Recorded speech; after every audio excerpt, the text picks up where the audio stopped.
قبلہ سیدہ نے ایک تاریخی خطبہ بھی ارشاد فرمایا، اس خطبے کے حوالے سے آپ بتائیں ہمارے ناظرین کو کہ اس میں کیا چیزیں پنہاں ہیں؟ بالکل، سیدہ سلام اللہ علیہا نے جو خطبہ دربار میں ارشاد فرمایا ہے، اس خطبے میں اگر دیکھا جائے تو سیدہ کا وہ آفاقی خطبہ ایک تاریخی جو حیثیت رکھتا ہے کہ سیدہ نے اس میں پورے جو ہے وہ اسلام کے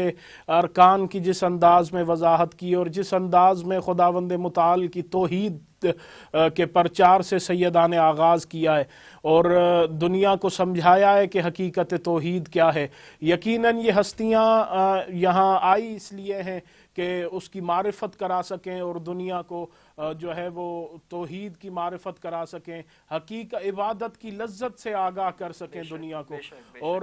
یقیناً سیدہ نے جو آغاز اس کی توحید اور وحدانیت کی تبلیغ سے کیا ہے اور پھر اپنے بابا سرکار محمد مصطفیٰ صلی اللہ علیہ وآلہ وسلم کی رسالت اور نبوت اور اسلام کے حوالے سے جو تبلیغ سرکار نے کی، جس انداز میں وہاں دربار میں بیٹھے ہوئے لوگوں کو سیدہ نے متوجہ کیا ہے کہ میرے بابا کی اس تبلیغ اسلام سے پہلے تمہارے حالات کیا تھے۔ سیدہ نے انہیں بتایا ہے کہ جہاں جانور پانی پیا کرتے تھے وہیں تم بھی پانی پیا کرتے تھے، یعنی انسانوں اور جانوروں کی تمیز تک تمہیں نہیں تھی، تمہیں رشتوں کی تمیز کا اندازہ نہیں تھا کہ ماں کا کیا تقدس ہوتا ہے، بہن کا کیا تقدس ہوتا ہے، زوجہ کا کیا رشتہ ہوتا ہے، تمہیں رشتوں کی تمیز تک نہیں تھی، تمہیں انسانیت کا جو ہے وہ ادراک نہیں تھا۔ تو میرے بابا نے یہاں آ کے اور اپنی تبلیغ سے تمہیں انسان بنایا ہے اور تمہیں انسانیت کی تہذیب سے آراستہ کیا ہے اور تمہیں جو ہے وہ رشتوں کی تمیز سکھائی ہے۔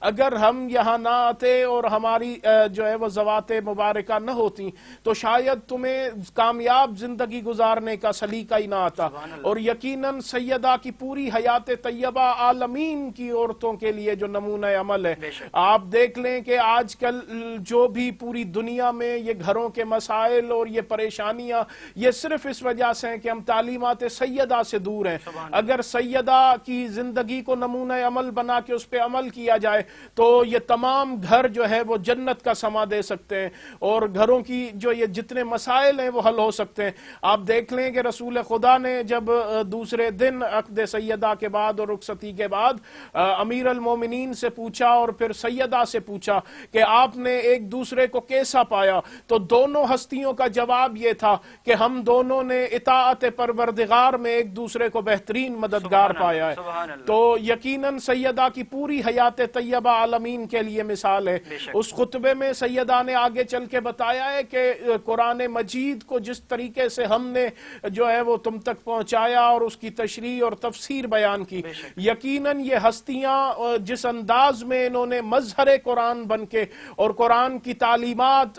عمل کر کے، بلکہ میں تو ایسے کہوں مناقب سیدہ کے حوالے سے باب میں یہ جملہ کہ یہ سیدہ جو ہے وہ عمل کرتی تھیں اور اس کے بعد قرآن کی آیتیں نازل ہوتی تھیں، تو جن کے عمل پہ قرآن نازل ہوتا چلا جا رہا ہو۔ تو سیدہ نے جس انداز میں بتایا، اور یقیناً قرآن ان کے بغیر کافی نہیں ہے، یہ قرآن کی حقیقی تفسیر بن کے یہاں آئے ہیں۔ آپ میدان مباہلہ میں دیکھیں کہ میدان مباہلہ میں وہ جو نجران سے عیسائی آئے تھے، رسول خدا 3 دن تک ان کے سامنے جو ہے وہ قرآن کی تلاوت کرتے رہے اور جو بحث گفتگو تھا وہ تھا کہ پروردگار عالم کی توحید اور وحدانیت، کہ وہ حضرت عیسیٰ کو خدا کا بیٹا ماننے پہ جو ہے وہ بدضد تھے۔ رسول خدا قرآن کی روشنی میں انہیں دلائل دیتے رہے اور جب وہ قرآن کی بات نہیں مان رہے تھے تو پھر پروردگار کے حکم سے ان جو ہے وہ ذوات مبارکہ کو رسول خدا لے کے جب میدان مباہلہ میں آئے ہیں اور سیدہ